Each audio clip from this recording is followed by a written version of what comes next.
Okay. This is Jim in Texas, part 2 of my ride to the airport. This is an FJR specific discussion on this leg. If you're not interested in FJRs, probably not going to do a lot for you. Anyway, the FJR is an excellent bike, but it has a flaw, a design flaw. It runs a lot of current through a couple of little tiny connectors on the ground, on the wiring harness. And specifically, these are ground connectors. Let me raise the window again. These are ground connectors that connect the lights, the fans, and a bunch of computers and other components to the chassis ground, and they run all of this current through a connector that has a little tiny pin, and this pin can melt, and it could kill your bike. This bike has lots of computers in it, and if they get a bad ground, the sensors go crazy, and it's dogs and cats living together mass hysteria. And it can leave you by the side of the road. There's a couple of fixes for this. I picked one to put into the bike called the Roadrunner fix, which is the screen name of a fellow on FJRforum.com. I liked it because it's plug and play. It plugs into you open a couple of connectors, plug this in and ground it, and it diverts a lot of the ground current out of these little fragile connectors. To do it, to actually install it, it's about 5 minutes per side. There's one harness for each side. But you got to take most of the plastic off of the bike to get to where you need to be. I've been traumatized with my Ninja because I broke a tab on the fairing once, and then the bike was never the same. Never looked as good. The last thing I wanted to do was break or damage this bike. My Ninja's a beat up old used bike like you should start with. This one I bought brand new. So I threw out the offer of a free steak on the FJR forum, but somebody who knew what they were doing to come and help me. Didn't get any nibbles. There's a moto vlogger who helped me once with a major mod to this, putting in the virizers. Not to mention any names, we'll just call him Mr. Arrowstitch. He comes through Austin every now and then, I believe. I'm kind of watching his vlogs, hoping to say, well, I'm going to Austin next week, but I really have no idea how I'm going to be spending my time, so I could call him up and say, hey, Mr. Arrowstitch, how about spending your Saturday afternoon, instead of meeting your friends or doing something useful, drive 400 miles down here and then help me take the plastic off this bike. Well, Mr. Arrowstitch never showed up, darn it. I found out later that he actually had passed through Austin, but for some reason he didn't call me up and say, hey Jim, instead of visiting my friend here, how about I come by your house and roll around on your garage floor for a few hours to help you with that plastic here. So finally I said, well Jim, you're going to have to grow up and do it yourself. There's a pretty detailed explanation on how to do this with the FJR forum. And trust me, it involves a lot of screwing around. A lot of little connectors, lots of bolts that are almost the same size but not quite. Lots of plastic, big pieces of plastic that are, anywhere from $200 to $700 a piece. But I'm proud to say I did it. And I even only had one leftover part.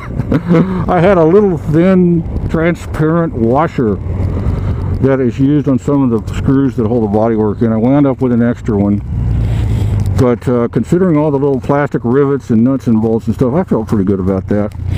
And now I feel like my FJR is a lot more reliable. In fact, I'm less intimidated by doing the plastic now, and I got some other modifications in mind to do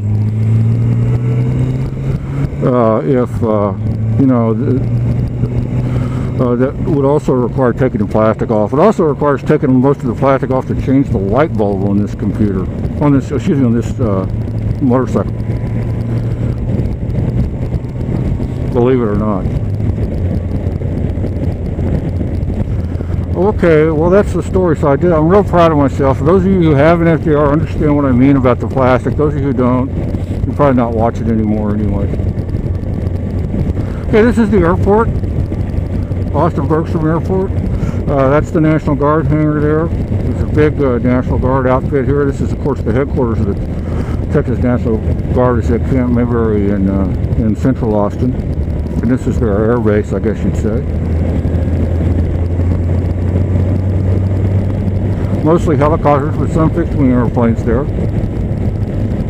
They got an Irish Concorde, also known as a short Skyvan, made in Ireland. Bought while I was in the Air Force for the American Air Force to use as a kind of a FedEx service they had in Europe, and they either sold out, and they sold most of those. The Air Force doesn't run them anymore, the Army Guard has some. They're funky, boxy little airplanes. Okay, what I'm doing now is I'm going to the general aviation side, which is several miles from the passenger terminal, and I'm going to be updating the GPS databases in our airplanes. These databases have to be updated every 28 days in order to be legal for instrument flight. I don't know what they're building there. I guess it's an addition to the guard hangar or something. I don't know what. We get a lot of military traffic here at Bergstrom. Transients. We'll probably see some out here. Yeah, they're filling a giant hole there. I guess that's the hole of runoff from that new construction. For the longest time there was a junkyard right there that landed somehow in the middle of Bergstrom. And the city hated it. Finally, I guess they bought the guy out. Coming up on your right will be the hangar for Temple Inland Corporation. It's a Taj Mahal-like hangar. They have 3 Falcon 900s, which are very expensive jets. 25 million for an old used one, probably 45 for a new one. They used to say Temple Inland on their hangar, but they took that down. I guess because President Obama thinks only he should ride around in a private jet, not, anybody else. Uh-oh, hangar door's open for one of our hangars. Our hangars are 2 airplanes that I'm going to do this for in there. One's, I hope they're not flying. One's supposed to be flying. Maybe he's still out on the ramp. Okay, I got to get out and unlock the gate, and then we'll go find our airplanes.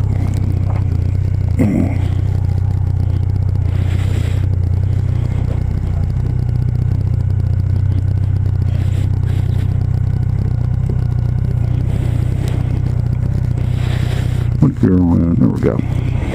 Oops. Now there's a way to drop the bike. I push the kickstand down and it popped back up.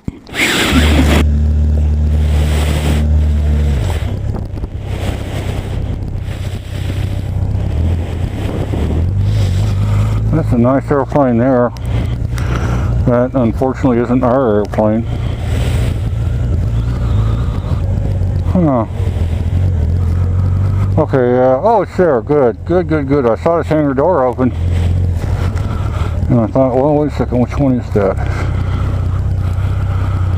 969, good. That's one of the airplanes I need to update. We have 3 airplanes, 2 of them have these IFR GPSs. Let's go take a look out on the ramp before I get off. Just show you the ramp before it gets too dark. General aviation area. See the Navy's here today. Pretty big Navy presence. There's some Falcons over there. They park a few jets down here occasionally. There's an older Falcon there. And Navy T-34s, another PC pilot's thing. Swiss airplane, pretty nice. Look at the wingspan on that puppy. The airplane's got a lot of range. PT6 turbo, a real good one. You could do worse than $3 million for that. Swiss stuff isn't cheap. Okay, I got one airplane here in Charlie 2 that I'm almost certain is there. And then I got this other one to do. So let me get off and get going on my GPS updates. Maybe I'll do one more tonight, who knows. We'll see. This is Jim in Texas.